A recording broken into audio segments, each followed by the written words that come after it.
বোর্ডে 4 নম্বর ম্যাথটি দেখতে পাচ্ছেন। যদি 0 less than x less than 1 হয় তবে নিচের কোনটি সবচেয়ে বড় হবে? ক এক্স, খ 2x, গ এক্স স্কোয়ার, ঘ এক্স প্লাস 1। এখন এই ধরনের ম্যাথ যদি খুবই দ্রুত সলভ করতে হয়, খুবই সহজ যদি আপনি এই সত্যটা বুঝতে পারেন। এই সত্যটুকু যদি আপনি বুঝতে পারেন তাহলে এই ম্যাথ সলভ করা পানির মতো সহজ হয়ে যাবে। কিন্তু এইটুকু যদি আপনি ধরতে না পারেন তাহলে আপনি কোনোভাবে এই ম্যাথটি সলভ করতে পারবেন না। এটা কিন্তু অন্য সাধারণ গণিতগুলোর মতো না। এটা একটু আপনাকে এই চিহ্নের ব্যাপারটা একটু বুঝতে হবে। আমি খুব সুন্দর করে বুঝাচ্ছি, আপনারা বোর্ডে খেয়াল করবেন, খুব মনোযোগ দিয়ে আমার কথাগুলো শুনবেন। আমরা জানি লেস দ্যান মানে কি? এই সামনে যেটা থাকবে তার থেকে পিছনেরটা ছোট। আমরা জানি এটা অনেকে হয়তো গুলিয়ে ফেলতে পারেন যে কোনটা বড় কোনটা ছোট।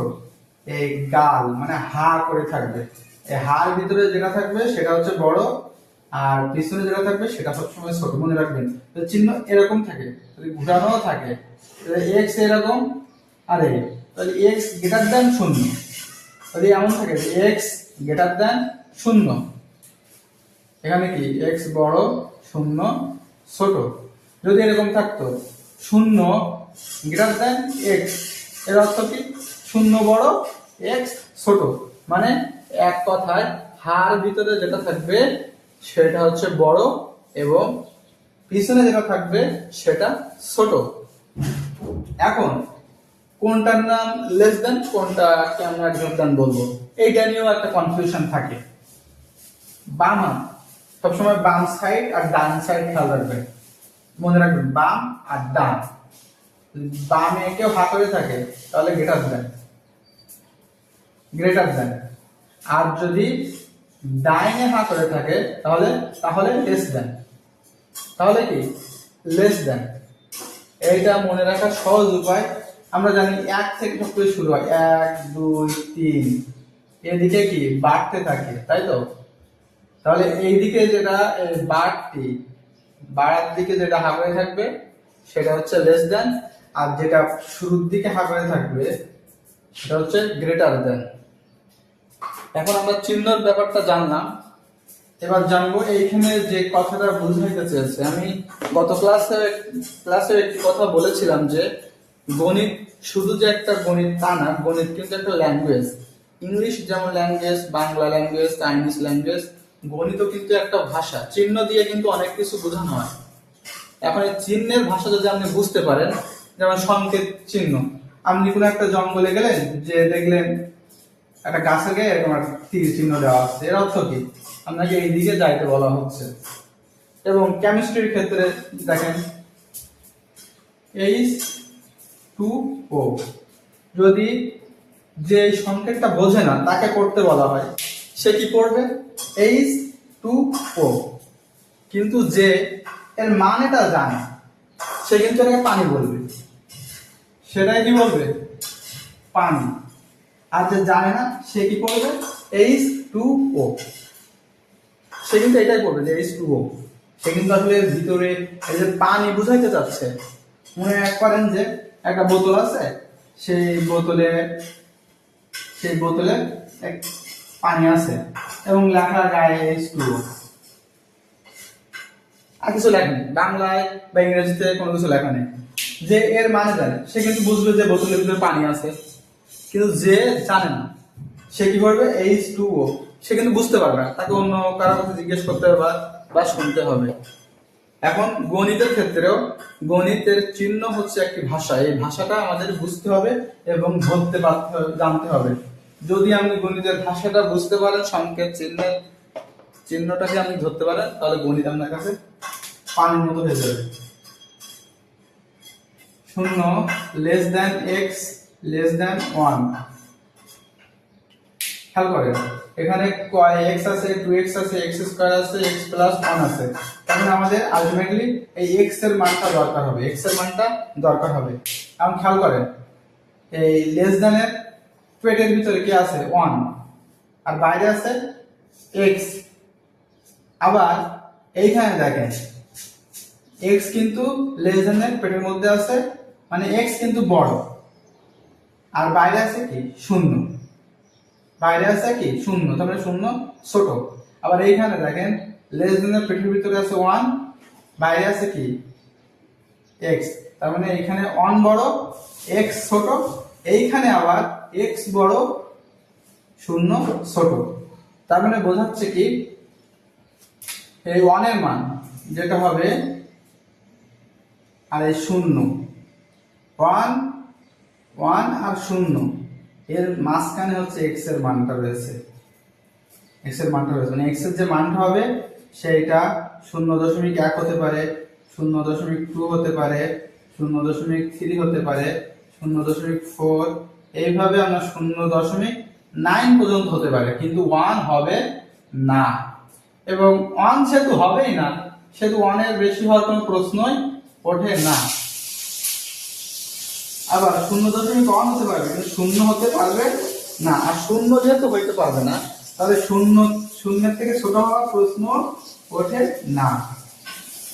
তাহলে এই চিহ্ন দ্বারা কি বোঝাচ্ছে, আমরা আশা করি যে বুঝতে পেরেছেন যে x এর মানটা 1 বড় হবে, মানে 1 এর থেকে ছোট হবে, 0.9 হতে পারে।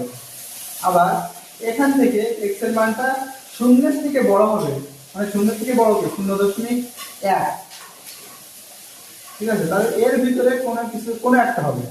এখন আমরা যেহেতু অঙ্ক করতে হবে আমাদের, যে সবচেয়ে বড় মানটি আমাদের বের করতে হবে, সেহেতু এর ভিতরে যে কোনো একটা আমাদের কল্পনায় নিয়ে আসতে হবে যে এটা হচ্ছে x এর মান।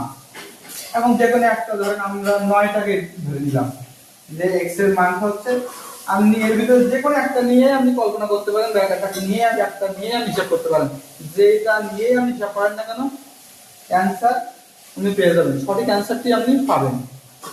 আমি 0.9 নিয়ে কাজ করলাম। এখন যদি x এর মান 0.9 হয় তবে কয় এটা অ্যান্সার। যদি এইখানে বসায় x মান কিন্তু বসাতে হবে আমাদের, যদি এইখানে বসায় 2x এর সাথে বসায়, এটা হচ্ছে cos x এর মান, এখানে 2x এর সাথে বসায়, তাহলে 0.9 ইনটু 2, তাহলে 9 গুণ 18, এখানে দশমিক, কারণ এখানে দশমিক কেন হবে, কারণ দশমিকের পরে একটা সংখ্যা আছে, একটা সংখ্যার আগে দশমিক, 9 গুণ 18 1.8 বড়, এখানে আছে x স্কয়ার, তাহলে 0.9 এর স্কয়ার, তাহলে 9 9 81, দশমিকটা দুইটা সংখ্যার আগে হবে, কারণ কি 0.9 ইনটু 0.9 স্কয়ার মানে হচ্ছে 0.9 দুইবার গুণ হবে, তাহলে 9 9 81। এখন দুইটা সংখ্যা আছে দশমিকের পরে, সেহেতু দুইটা সংখ্যার আগে দশমিক হবে 0। এই আর ভ এখানে তো x প্লাস 1, তাহলে x এর মান 0.9 প্লাস 1, আর যোগ করলে হয় 1.9। এবার আপনি নিজেই দেখেন কোন সংখ্যাটা বড়, এটা বড়, এখানে অনেকগুলো আছে, তার মানে এটা বড় না, এটা বড়, 1.9 এর থেকে বড় হচ্ছে এটা, তাহলে এটা না, আর এটা তো নাই, তাহলে আলটিমেটলি এইটা হচ্ছে বড়, ঠিক আছে। এখন আপনি যদি মনে করেন যে 0.1 নিয়ে আমি করব না, আমি শুধুমাত্র এই 0.1 দিয়ে করব, তবুও কিন্তু মান একই আসবে। সেটা কিভাবে দেখেন, আপনার অঙ্ক হচ্ছে একটি যুক্তি সাবজেক্ট, লজিক্যাল সাবজেক্ট, যদি আপনার অঙ্কের লজিক ঠিক থাকে আপনার অঙ্ক হবেই। আপনি যদি এই অঙ্কের লজিকটা আপনি এখানে ধরতে পেরেছেন যে এর ভিতরে, ঠিক আছে, যে কোনো একটা হবে, সেহেতু আপনি প্রত্যেকটা দিয়ে যদি করেন আপনার অ্যান্সার সবসময় এইটাই আসবে। দেখেন তার আরো প্রমাণ, এই 0.1 দিয়ে করলাম, x এর মান হলো আমি এইটা, এবার এর সাথে 2 গুণ করতে হবে, 2 ইনটু 0.1, টু টু, যেহেতু একটা সংখ্যা দশমিক তাই এখানে 0.1 স্কোয়ার করলে 0.01, কারণ 0.1 গুণ করলে 1, কিন্তু দুইটা সংখ্যা থাকবে না, দুইটা একটা শূন্য দিয়ে সামনে শূন্য দিতে হবে। এবার এখানে দেখেন 0.1 প্লাস 1, এই x এর মান এটা আর 1 এটা, তাহলে যোগ করলে আসবে 1.1। এখানেও কি এটাই সঠিক, এটা সবচেয়ে বড়, এটা সবচেয়ে বড়। এখন দশমিকের যোগের একটা বিষয় আমি বলে দিই আপনাদের, অনেকের হয়তো সমস্যা থাকতে পারে বা অনেকের সমস্যা নাও থাকতে পারে। 0.1 এর সাথে 1 যোগ করতে হবে। এখন অনেকে এটা করতে পারেন যে এই যেহেতু গুণের বেলায় আমরা 1 গুণ করতেছি, সেহেতু হয়তো যোগের বেলায় 1 যোগ হয়ে 2 হবে, কিন্তু আদৌ এটা কিন্তু না। দেখেন এইটা কিন্তু এই 1টা কিন্তু দশমিকের আগে, আর এই 1টা কি দশমিকের পরে।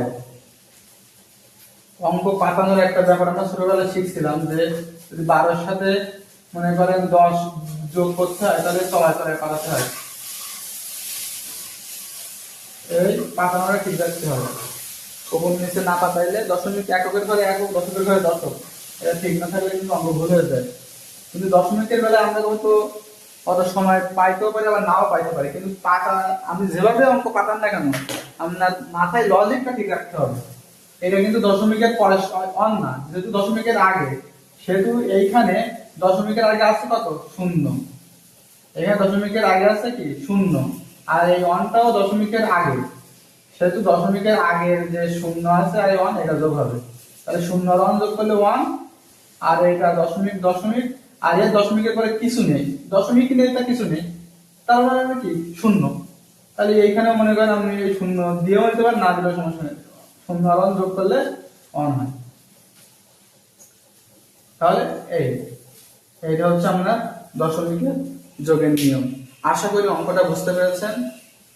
অঙ্কটা বুঝতে না পারলে বা কোথাও সমস্যা থাকলে অবশ্যই কমেন্ট করবেন, কমেন্টে আমাকে জানাবেন, আমি প্রয়োজনে আরো একবার আপনাদের বুঝিয়ে দিব। আর এরকম ম্যাথের সমাধান পেতে অবশ্যই আমাদের ফেসবুক থেকে দেখলে ফেসবুক চ্যানেলটি ফলো দিয়ে রাখুন।